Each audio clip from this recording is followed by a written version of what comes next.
Aujourd'hui, en fait, quand on regarde un résultat de recherche sur Google, 80% des données ne sont pas du SEO. On a évidemment tout ce qui est Google Ads qui remonte en premier, on a du Google Maps, on a Knowledge Graph qui remonte des données de Wikipédia notamment. On a énormément de données en fait qui font qu'aujourd'hui le SEO descend presque en bas de page. Donc là où la bataille hier c'était d'être en première page ou d'être en top 5, aujourd'hui la bataille c'est d'être en top 3, sinon on n'a pas de visibilité. Et d'ailleurs on l'a vu beaucoup en 2019 nous en tant qu'agence, on a vu les taux de clics chuter alors que les positions restaient ISO. Donc ça peut vouloir dire qu'une chose, c'est que finalement les gens cliquent moins sur le SEO. Et d'ailleurs il y a des études qui sont sorties, notamment de chez Google ou de chez Kantar, etc., qui expliquent qu'aujourd'hui, pour la première fois, sur certains segments, on a eu des gens qui cliquaient moins de 50% sur le SEO. Donc pour être en top 3 sur les mots-clés, c'est parfois très difficile, surtout si on est sur une niche très concurrentielle, avec des gros volumes de recherche, de plusieurs milliers de recherches mensuelles. Donc je pense qu'il faut changer de paradigme et au lieu d'essayer de prioriser par volume de recherche, il faut plutôt prioriser par opportunité et travailler des mots-clés plutôt long tail qu'on n'aurait pas eu tendance à travailler hier, puisque ça performait bien sur des gros mots-clés qui étaient top 6-7.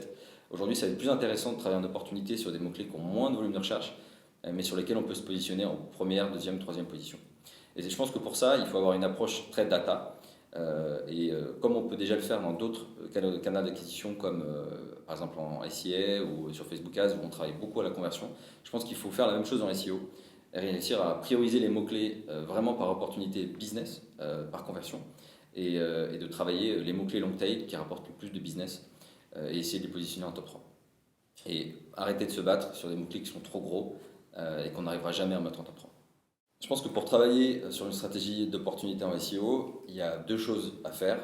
La première, c'est notre responsabilité à nous, agences, de sensibiliser nos clients sur le fait qu'il faut mettre du budget en SEO, au même titre qu'on met du budget en SIA ou en Facebook Ads. C'est vrai qu'aujourd'hui, le SEO, encore aujourd'hui malheureusement, est considéré un petit peu comme le parent pauvre de l'acquisition de trafic sur lequel on n'a pas forcément pensé un budget. On l'appelle encore le renforcement naturel ou organique, comme si ça poussait tout seul et que finalement on met les budgets sur le SIA, mais le SEO va suivre tout seul. Je pense qu'il faut sortir de ça et vraiment commencer à mettre des budgets et des gros budgets du même ordre que d'autres leviers et vraiment travailler par opportunité et au ROI. Donc ça, c'est notre responsabilité à nous. Et la responsabilité ensuite partagée avec nos clients, c'est de faire en sorte qu'on puisse traquer vraiment la conversion en SEO. Et c'est quelque chose qui aujourd'hui est plus difficile que dans d'autres leviers. En SIA notamment, on a des pixels, on a un certain nombre d'outils qui nous permettent de traquer très, très facilement la conversion. En SEO, aujourd'hui, on n'a pas forcément d'outils qui nous permettent d'attribuer un mot-clé à une conversion. Et ça, aujourd'hui, avec la data, avec l'automatisation, avec un certain nombre de choses qui émergent sur le marché, on commence à avoir la capacité de le faire. Et donc on commence à être en capacité de mettre un vrai ROI par mot-clé et donc de mettre un vrai ROI sur l'ensemble de l'effort SEO.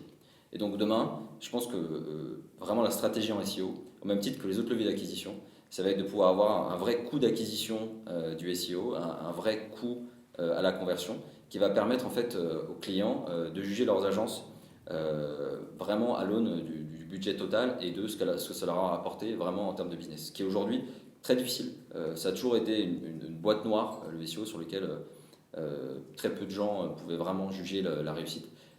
Aujourd'hui, c'est en train de changer et je pense que c'est pour le mieux et ça va permettre d'avoir enfin cette vraie approche héroïste et opportuniste dans le secteur.